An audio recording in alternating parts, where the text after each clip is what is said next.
welcome back to the channel. You know me, it's that MIC. This time back to review this last Thursday's Impact Wrestling on Access TV and TNA Plus for everyone else. Before we get into it, once again I'd like to ask, if you haven't already, please hit subscribe. It really does help.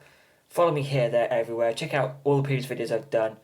More videos to come, different things, not just TNA. Sticking with wrestling, but going all over the place.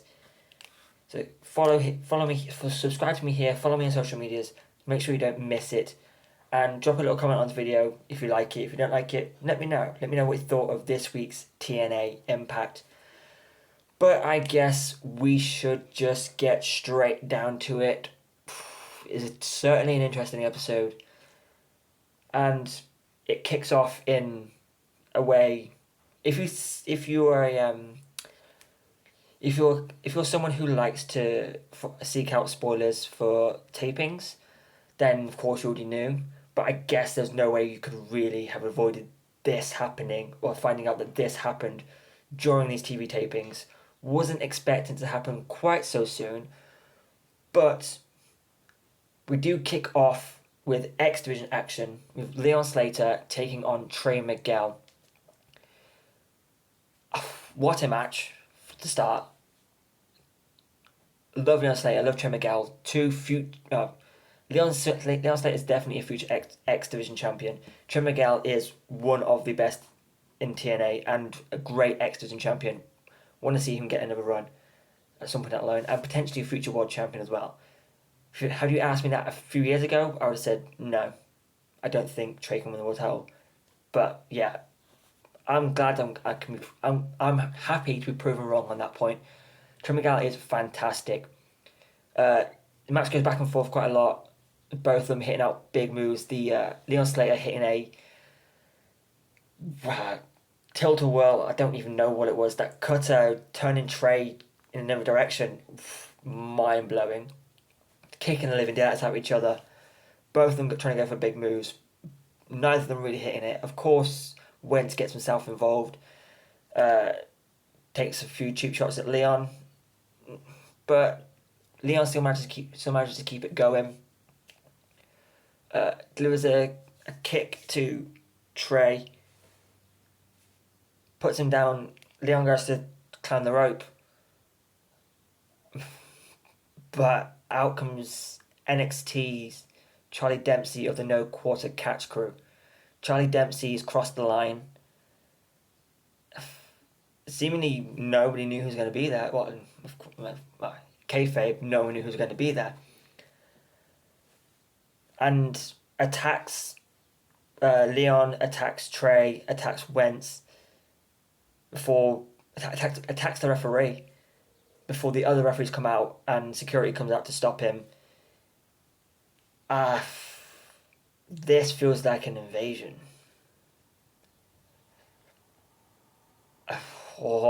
Finally though, we get someone from NXT. TNA gets someone from NXT who's more people are aware of who he is. Thankfully, because it hasn't been the best so far.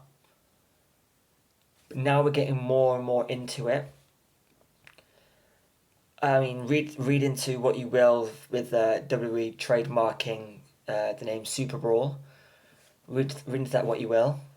NXT TNA relationship seems to be continuing, and now it's time for TNA to get some people over. Get some NXT roster members crossing the line, if you will. But it's intrigued me. Again, no spoilers, but if you know the spoilers, then you know that Charlie Dempsey isn't the only one coming over from NXT. But I'm intrigued. I'm very, very, very intrigued. Big fan of Charlie Dempsey. Can't wait to see what this turns into. I do feel like they're heading down the invasion route of things. Could be wrong. But I guess we're getting something between NXT and TNA. Because then we have a quick thing with Matt and Rebby backstage after the match, just saying how, yeah, they're going to beat the system, delete and eat and delete the system. With Gia Miller. Then we come back from the break and we cut to the Rascals outside. Zachary Wentz and Trey Miguel. Wentz saying how, calling out Charlie Dempsey, saying just because you're not getting wins where you come from doesn't mean you can come to our home and do it like that and do that. It's not how it works. I went saying that he's been where he's been. He's been where Dempsey's been. He's been in the same place, and they know it's not how they. And they know how that's not how that's, and how he knows that's not how that place does things. And just because he's not getting any wins there doesn't mean he can come to their home and do those things here. Wentz also challenges Dempsey to a match next week on TNA. Oh, let's do it. Let's see what this brings. I'm excited for it. Then we go back to the ring. It's a 10-minute challenge for Spitfire. Dani Luna taking on her partner Jody Threat. The crowd got behind it, which at first was quite slow. There wasn't a lot of noise for it. The crowd got behind it, and honestly, it was a good match. I rated this match. It started off with them, sign of respect, hugging, shaking hands, all that good stuff, but slowly breaking down until they were just beating the living daylights out of each other. Jody Threat clotheslining Dani Luna over the ropes into the ring, kicking her out into the ring. Dani Luna nearly getting a count-out victory over Jody. A lot of back and forth again, both of them showing what they're capable of. But before we know it, the 10 minutes are up and it ends in a draw, which the crowd then start chanting for 5 more minutes. And they get it. The referee brings the bell for 5 more minutes, they hug it out, and then start again, but before they can really get into it again, out come the Knockouts World Tag Team Champions, Marsha Slamovich and Alicia, the Militia. They attack Spitfire, send them out of the ring, and hold their titles up high. So I'm assuming this is going to lead to.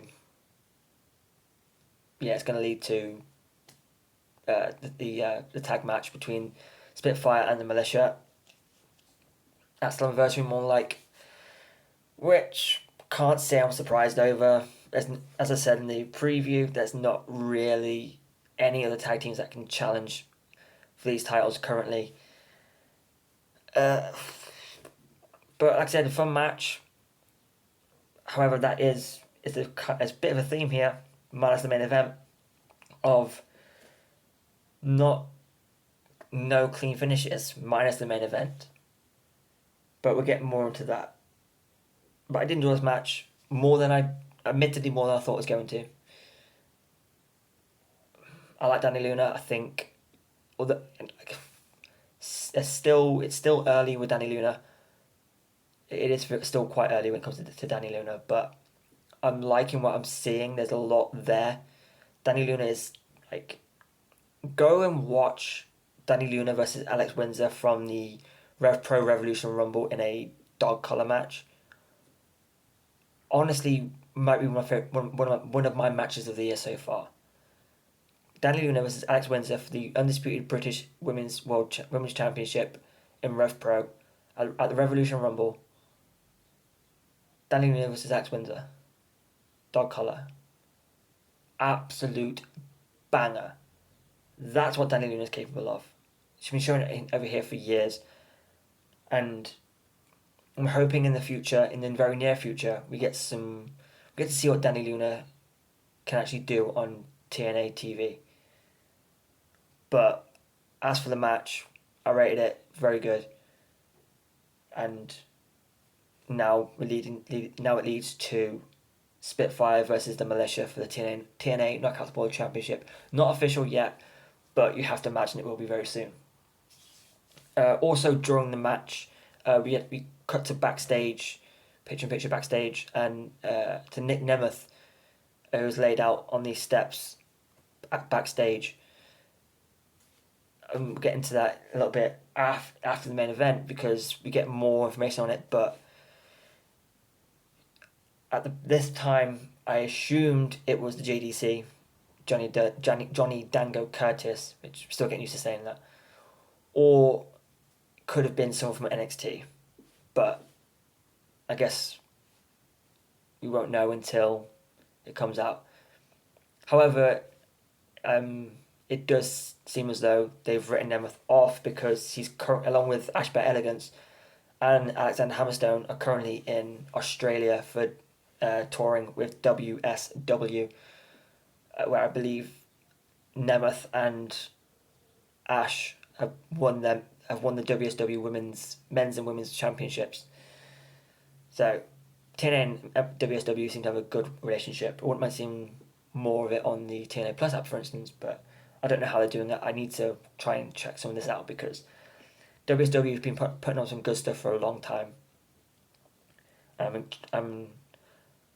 But yeah, it seems as though this is just writing Nemeth off till Slammiversary. I'm assuming these tapings will go to Slammiversary, so.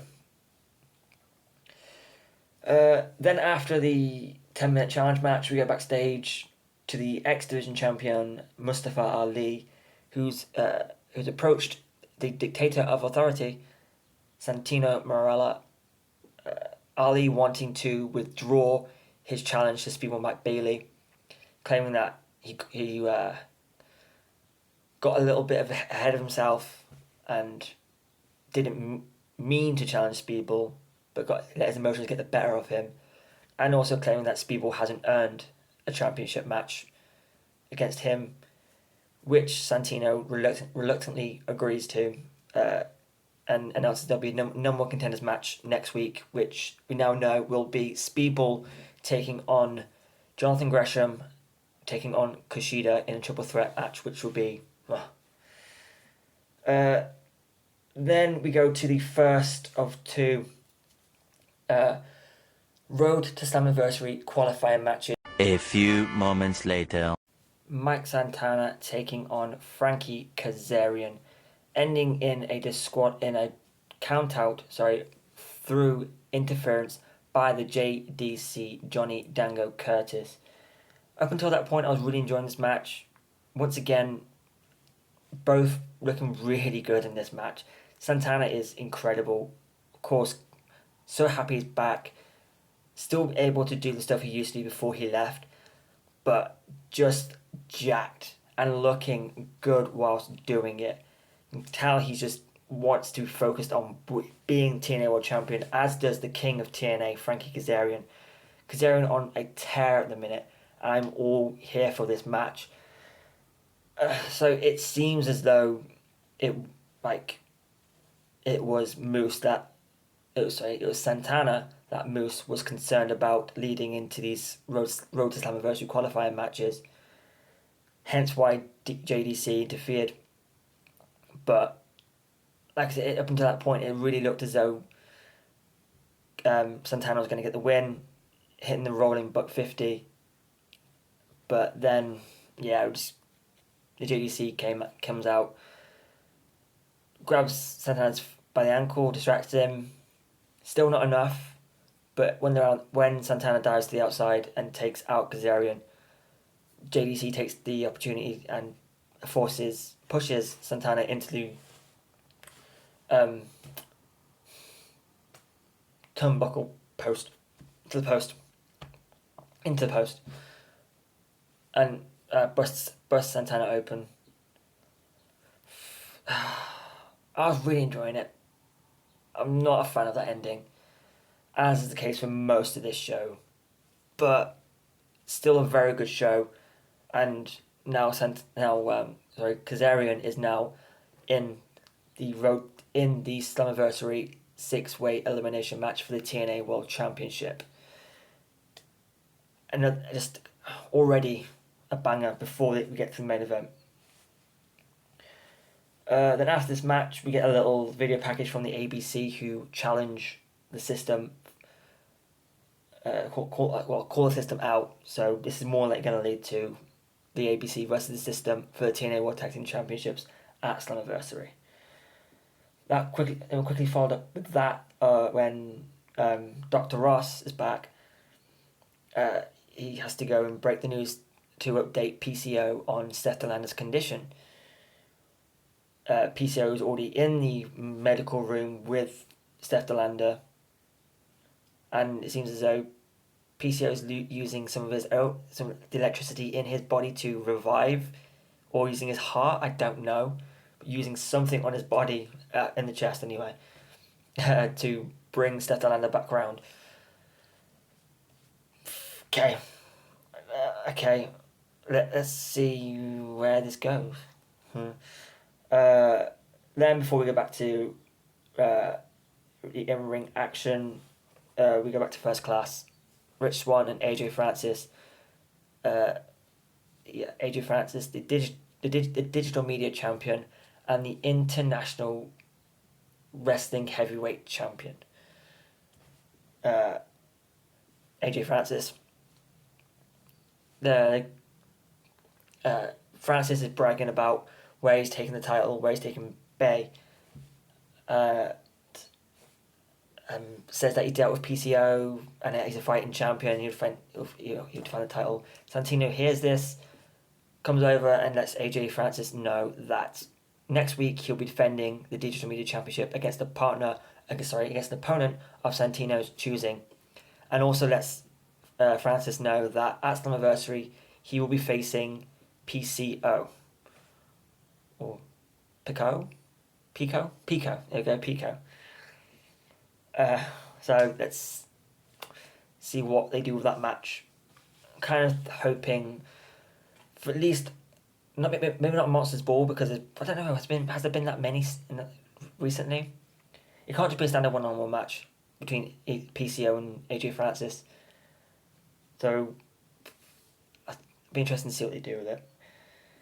Then we go back to the ring, and it is Queen Rebecca and Broken Matt Hardy who defeat the System's Eddie Edwards and Alicia Edwards.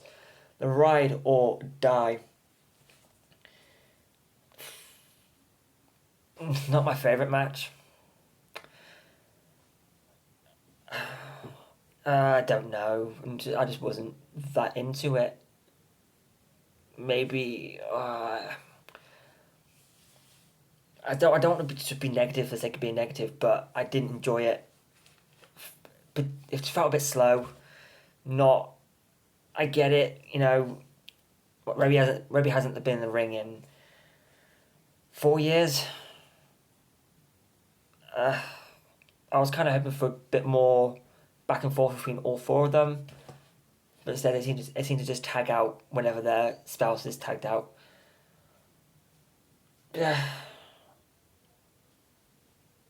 Got again not a clean finish. Rebby hit low blowing Eddie before Matt hit the twist of fate. Yeah, it happened again. Not my favorite match.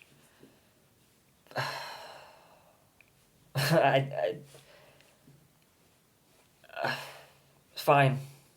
That's all I can really say on that. I don't want to stick on something just to be negative about it. Not my favourite, but yeah, we move. We go backstage, and Jordan Grace talks about how Ash by Elegance isn't there when there's work to be done leading to Slammiversary. Jordan Grace says that she's going to keep working. She's going to be the Juggernaut, and being the Juggernaut is all about being a fighting champion. So next week we'll have another open challenge for the TNA Knockouts World Championship from the Juggernaut herself, and I wonder who could be next. Again, if you've seen the spoilers, probably already know, but no spoilers here. Spoiler free. as always. So that's next week. Jordan Grace Open Challenge for the Knockouts World Championship. Now we go to the main event, the second of the two Road to Slammiversary qualifiers. This time, say his name, and he appears and he wins. Joe Hendry defeats Jake Something and takes the final spot in the 6-way elimination match at Slammiversary. Absolute banger. What a match. Both of them, particularly Jake Something, for majority of the match, just using his power and taking out Joe Hendry. But Joe Hendry, not being able to shy away, has the same power and just went toe to toe, beating the living daylights out of each other. You know, to quote the one and only Big E, big meaty men slapping meat, and delivered. It just incredible. Like, both of them looking like they're going to win, but just the way they were hitting each other. Like, Jake Something is not someone you want running at you, and neither is Joe Hendry. But there was only going to be one winner with this one, wasn't there, really? Joe Hendry is on such a tear at the minute that it was only ever going to end one way. Joe Hendry picking up the win with a standing ovation. For a brief moment, holding Jake Something in one arm for the standing ovation, and then just drops him. Jake tried to hit the into the void, but Joe Hendry slips out the back. A cutter. Jake gets up. Standing ovation. The crowd behind Hendry all the way through this match, giving Something some stick. For the chance of something different, something smells, something stinks, something sucks. Just loved it. I loved this match. Absolute perfection. Joe Hendry wins, cuts a promo after the match, saying that this doesn't happen if people don't believe, if the people in the room didn't believe in him, and that he's going to go on to Slammiversary and achieve his dream of becoming TNA World Champion. Getting emotional as he said it. Oh, this has to happen. Joe Hendry is the next TNA World Champion. You have to do this. You have to. You just have to. I cannot wait for Slammiversary. This 6-way match is going to be insane. Some real star power in this match. And elimination as well. Let's go. That's the end of the show. We go back outside. The system are leaving. They get into the car. Moose basically congratulating Dirty Dango on taking out both Nemeth and Santana, but the JDC saying that he didn't take out Santana. Then Moose asks a question of who did. Cut to Kazarian, who calls the system marks, smoking a cigar. So I assume it was Kazarian, but then Kazarian spots someone and the camera doesn't pan to them, and asks what they're filming.